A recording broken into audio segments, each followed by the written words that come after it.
66 பேருக்கு பார்வை பறிபோனது தொடர்பான வழக்கில் குற்றம் சாட்டப்பட்ட மருத்துவர்களில் 4 பேர் விடுதலை செய்யப்பட்டுள்ளனர். மேலும் 4 மருத்துவர்களுக்கு ஓராண்டு சிறை தண்டனை விதிக்கப்பட்டிருக்கிறது.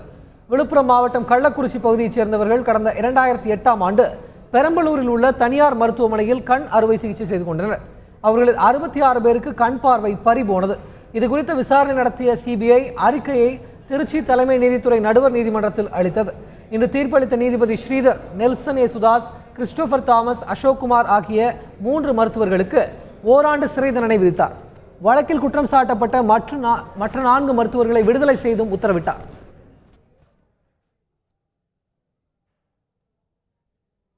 கண் பார்வையை பறிகொடுத்த மக்கள் தீர்ப்பை கேட்டு கதறி எழுதினர்.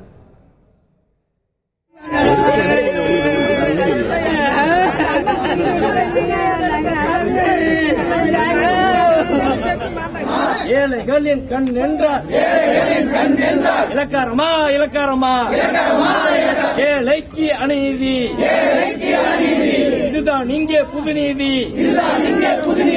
நீதிமன்ற மணிநீதி. பார்வையை பறிகொடுத்த தங்களுக்கு நீதிமன்றத்தால் நியாயம் கிடைக்கவில்லை என குற்றம் சாட்டினர். கொண்டு போய் எங்களை அடைச்சி வச்சு பெரம்பலூர்ல அடைச்சி வச்சுப்பா ஜாமத்துக்கு வந்து ஒரு ஆளாக எடுத்து போய் ஒரு ரூமில் மல்லாத்தி காத்தி துணி இதோட போச்சு. இந்த தலை ஒன்று விட்டு கையோரத்தம் பிடிச்சி அந்த கையோரத்தம் பிடிச்சிட்டான். தலைமூட்ட ஓரத்தம் உட்காந்து பெரிய ஊசி வச்சு இந்த கருப்பு மீது ஓரம் வச்சு அழுத்தினா ஒரு அழுத்து மதுக்குன்னு சடுக்குன்னு நத்தமும் தண்ணி வெளியே விடாது. அப்படியே ஆன மாற்றி வாய அப்படியே மூடுறான். பெரம்பலூரில் கொண்டாந்து ஒரு பாத்ரூமில் கஞ்சி காய்ச்சி வெறும் பச்சை அரிசி போட்டு கஞ்சி காய்ச்சி இந்த மாமா கஞ்சி ஊற்றி ராத்திரிக்கு போட்டு மூடிட்டாங்க. விடிஞ்சு டாக்டர் வந்தாங்க. பண்ணாக்கா என்னமோ தண்ணி ஊற்றுறாங்க, சொல்ல தண்ணி மட்டும்தான் ஒழுகுது. அதில் ஒன்றுமே புண்ணியம் இல்லை. கண் ஆபரேஷன் பண்ணிட்டு வந்தாங்க. அதுல இருந்து இந்த கண் இத்தோடு வீங்கி போச்சு, மூஞ்செல்லாம் இத்தோடு வீங்கி போச்சு, சீவு ரத்தம் எல்லாம் ஒழிது இந்த கண்ணு உள்ளார போயிடுச்சுங்க. அப்படியே இருந்து செத்து விட்டாருங்க. ஒரு வருஷம் கூட இல்லைங்க. தீர்ப்பை எதிர்த்து மேல்முறையீடு செய்ய உள்ளதாக பாதிக்கப்பட்டவர்கள் சார்பாக ஆஜரான வழக்கறிஞர் தெரிவித்தார்.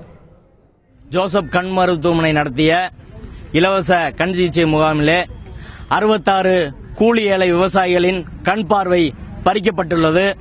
இதற்கு எதிராக நடத்தப்பட்ட வழக்கிலே இன்றைய தினம் திருச்சி தலைமை நீதித்துறை நடுவர் நீதிமன்றம் தீர்ப்பு வழங்கியுள்ளது. அத்தீர்ப்பிலே 4 மருத்துவர்களை விடுதலை செய்து நீதிமன்றம் உத்தரவு பிறப்பித்திருக்கிறது. 3 பேர் வெறுமனே நிர்வாக காரணங்களுக்காக தண்டனை அளிக்கப்பட்டிருக்கிறார்கள். ஆனால் முழுக்க 66 பேரின் பார்வை போனதற்கு டாக்டர்கள் தான் காரணம். டாக்டர்கள் மக்களை ரொம்ப கேவலமாக நடத்தி இந்த பார்வையை பறித்திருக்கிறார்கள். தேதி முடிந்த மருந்துகளை இவர்களுக்கு செலுத்தி இருக்கிறார்கள். சோதனை எலிகளைப் போல் மக்களை நடத்திய இந்த வழக்கிலே இன்று நீதிமன்றம் இப்படி ஒரு தீர்ப்பை வழங்கியிருக்கிறது. எங்களுக்கு மிகப்பெரிய ஏமாற்றத்தை அளிக்கிறது.